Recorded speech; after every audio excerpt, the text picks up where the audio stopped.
Hello there, and welcome to what will be my final vlog. I hope that you have enjoyed my previous vlogs. As you can see, there were really good parts, there were really bad parts during my student teaching experience. I'm going to talk a little bit more about those, maybe give you some insight into my journey through my student teaching. As you probably gathered from the previous vlogs, when things first started out, I felt like I was in a bad nightmare. I felt like I had lots of content knowledge. I was certainly confident in that. And I had lots of knowledge about how things were supposed to go when I taught, but it seemed like I couldn't really put those two together. It just seemed like nothing I tried was working. I tried to use all of the educational tools that I had been learning for the past semester on my students, and they just weren't responding. So I felt like, at first, I felt like I was failing. Things weren't going well with the students. They were a very rambunctious senior group. For the most part, they had all the classic signs of senioritis, didn't really want to be there, things like that, so that didn't help. On top of this, I felt like I was planning and researching and reading books and finding material. I felt like I was just working so hard, I wasn't getting any sleep, but it felt like, through all of that I wasn't making a difference, that I was failing. And that was really the first time in my life where I felt like I was failing, so I think that's what was so hard.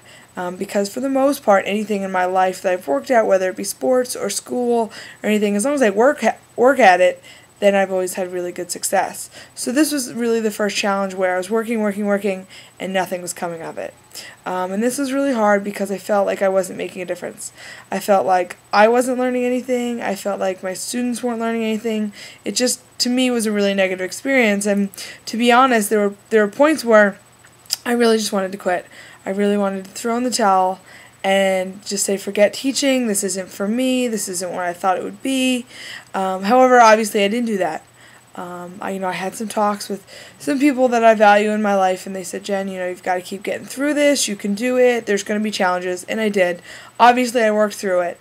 And at the time when I was facing the challenges, I didn't really think I was learning anything from them. But now I know that it's those challenges that I went through that I really believe brought me from a student to a student teacher to finally feeling like a real teacher.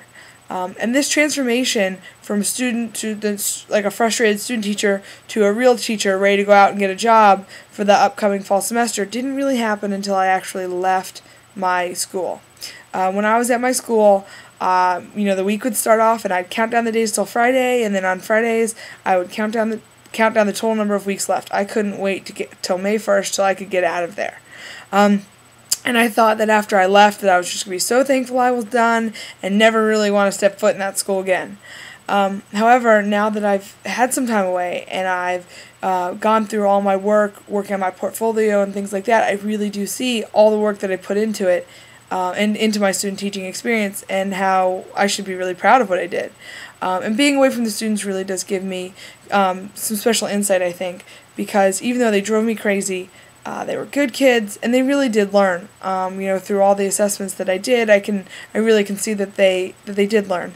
And I think some of the things that really touched me the most was that my last day, some of the students who really were my most, I call them problem students or hard students to deal with kind of on a daily basis, came up to me and they said, Miss Mecca, we want you to know, I just wanted to say thank you for the semester. We had a great time, we learned a lot, and they apologized. They said, sorry if we didn't always make it easy for you, but you really did do a good job, with us. So that was really positive because, there were some days I'd go into school and I just didn't know how I was going to deal with some of those kids. And for those to be the same kids that came up to me at the end of the semester and thanked me, that to me showed me that I might not always know what students I'm making a difference with, but obviously I did make a difference. Like I said, my students were sad to see me go, and on the other hand, now that I've had some time away from the school, I really am sad to go, that I left. Thankfully, I've been fortunate enough to still coach soccer at that school, so I see some of my students, they come to my games, and they talk to me and things like that.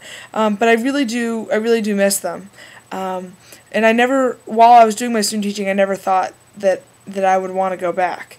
But now that I've had time to reflect, it was a positive experience. Sure, not everything was always positive, but I feel like through reflection and through just kind of working with myself, I've been able to take those negative experiences and turn them into positive experiences, because the things that went wrong I can learn from, and the things that happen in my classroom due to outside forces, I know I won't let those things happen in my classroom in the future.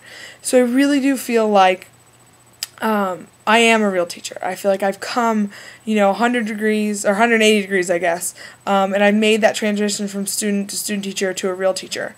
And I really think that for the first time, I feel confident in knowing that hopefully in August I will have a job and I'll have my own classroom, wherever that may be, whatever subject they may be teaching. I now know I can get through it. I know that the students that I've been given, they were always a tough bunch. They were a tough bunch in my early field experience.